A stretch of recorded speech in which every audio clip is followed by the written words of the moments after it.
Haraldson thinks Ragnar is broken, but he is about to discover that a wounded Ragnar is more dangerous than ever. Imagine being badly injured, hunted by your enemy, and forced to run with your family. That is where Ragnar Lothbrok is in this episode. He is not standing like a hero in front of everyone. He is weak. He is bleeding. And for the first time, we see that even Ragnar can be pushed into a corner. But this is what makes him dangerous. Because Earl Haraldson thinks Ragnar is finished. He thinks he has broken him. He thinks fear will stop him. But Ragnar is not the kind of man who disappears quietly. This episode is not just about fighting. It is about loyalty, betrayal, power, and the moment when Ragnar finally decides that hiding is no longer enough. Most men would surrender after what happened. Ragnar chooses something far more dangerous. The episode begins with Ragnar in a very dangerous position. After the attack, he is badly hurt. Haraldsson's men are searching for him, and Ragnar knows that if they find him, they will not show mercy.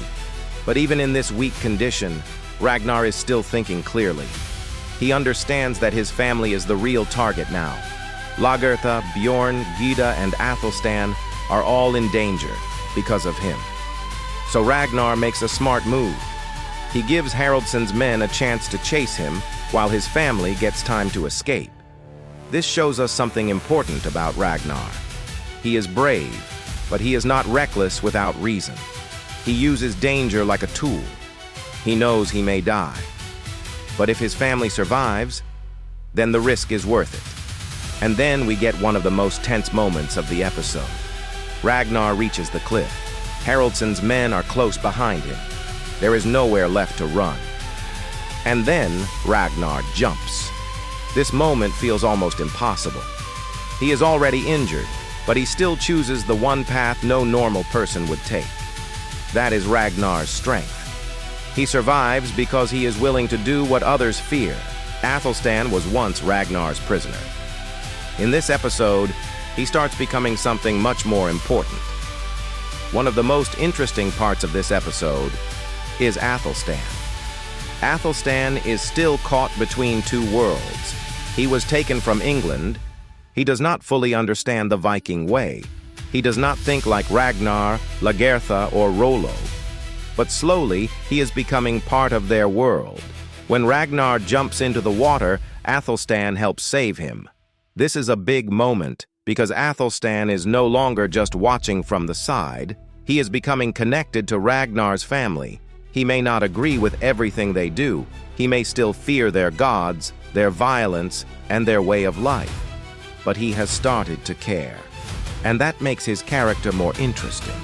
Because Athelstan is not just a prisoner anymore. He is becoming a bridge between two worlds. When the entire world turns against Ragnar, only a few people are willing to stand beside him. After the escape, Ragnar and his family reach Floki. Floki's home feels very different from Kattegat. Kattegat is full of politics, fear, and control, but Floki's place feels strange, quiet, and hidden from the world. Floki is not like the other men around Ragnar. He is funny, strange, clever, and deeply loyal. When Ragnar is weak, Floki helps him.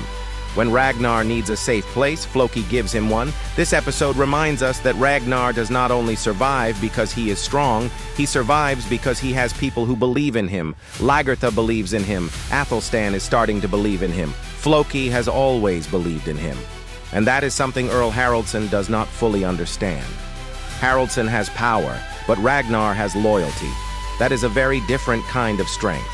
Haraldson looks powerful on the outside, but one hidden fear is slowly destroying him from within. Now let's talk about Earl Haraldson. On the outside, Haraldson looks powerful. He has men. He has land. He has authority. People bow to him. But inside, he is full of fear. He is afraid of Ragnar because Ragnar represents change. Ragnar has seen the West. He has brought back treasure. He has shown people that Haraldson was wrong. And for a ruler like Haraldson, that is dangerous. Because if people start believing in Ragnar, they may stop fearing the Earl. That is why Haraldson becomes more brutal. He does not just want to punish Ragnar. He wants to erase his influence.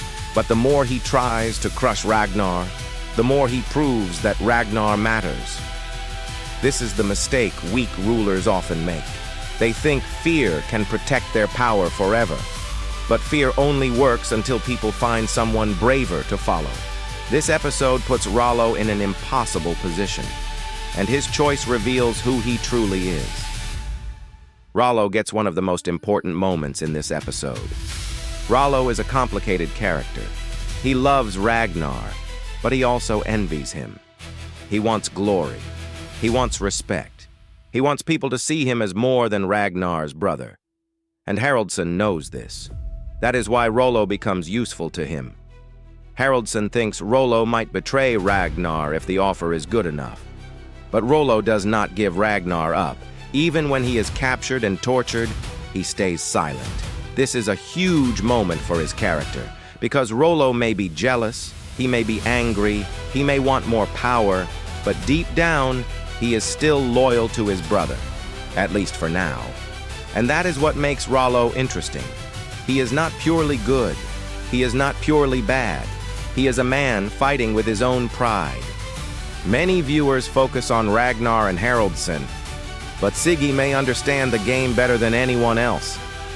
Siggy also becomes more interesting in this episode. She is not just Haraldson's wife standing beside him. She watches everything. She understands how dangerous her husband has become. She sees the fear behind his power. And when she warns Rollo, it shows that she is not completely loyal to Haraldson's cruelty. Siggy is trapped in a world where power decides everything. She knows how men like Haraldson think. She knows how quickly someone can be used and thrown away. Her warning to Rollo tells us that she understands the game better than many people around her. She may not have an army. She may not hold a sword in every scene, but she has awareness. And in Vikings, awareness can be just as important as strength. The way Haraldson treats his own daughter tells us everything we need to know about the kind of leader he has become. The episode also shows us Haraldson's personal life. He arranges a marriage for his daughter Theory. But this is not shown as a happy family moment. It feels cold. It feels political. It feels like Haraldson is using his own daughter to protect his position. This tells us even more about him. Haraldson sees people as pieces on a board. His men are tools. Rollo is a tool. Even his daughter becomes part of his power game, and that makes him look even weaker emotionally, because a true leader protects his people. Haraldson only protects his throne. This is the moment Ragnar stops running, and once that decision is made, there is no turning back. When Ragnar hears what happened to Rollo, everything changes. Until this point, Ragnar has been hiding because he needs to survive. He is injured. He is not ready. He has his family to protect. But Rollo's suffering becomes the final line. Ragnar realizes that Haraldson will not stop. If Ragnar stays hidden, more people will suffer because of him. So Ragnar makes a bold decision. He sends Floki to deliver a message. He challenges Earl Haraldson to single combat. This is such a powerful move because Ragnar is still not fully healed. He is not at his best. But that is exactly why the challenge matters. Ragnar is not just trying to win a fight. He is trying to prove something. He is saying, "You can hunt me. You can hurt my people. You can burn my world down. But I will still stand in front of you." That is why Ragnar becomes so dangerous to Haraldson. Not because Ragnar has more men, but because Ragnar has more courage. At first glance, this episode seems quiet, but it secretly changes the future of Kattegat forever. Episode 5 is not the biggest battle episode, but it is one of the most important setup episodes in Season 1. It moves Ragnar and Haraldson from political tension into open conflict. Before this, Haraldson could still pretend he was only protecting his rule. But now the truth is clear. He wants Ragnar gone, and Ragnar finally accepts that there is no peaceful way forward. This episode also deepens the main characters. Ragnar becomes more than a raider. He becomes a man willing to suffer for his family and followers. Rollo becomes more than a jealous brother. He proves that loyalty still lives inside him. Athelstan becomes more than a prisoner. He starts becoming part of Ragnar's world. And Haraldson becomes more than a ruler. He becomes a man scared of losing control. Everything has led to this moment. 2 men, 1 challenge, and a fight that will change Vikings forever. By the end of the episode, everything is ready. Ragnar has survived. Rollo has been tested. Floki has carried the challenge. And Haraldson now has to face the man he failed to destroy. The whole episode feels like the quiet moment before a storm, because Ragnar is no longer running. He is coming back. And this time, he is not coming to ask for permission. He is coming to take power.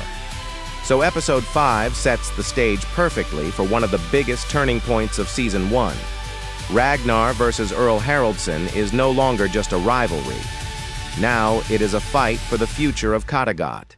And the question is simple. Will fear keep ruling, or will Ragnar's vision finally rise? Thanks for watching. If you enjoyed this breakdown, stay with me for episode 6, because that is where everything changes.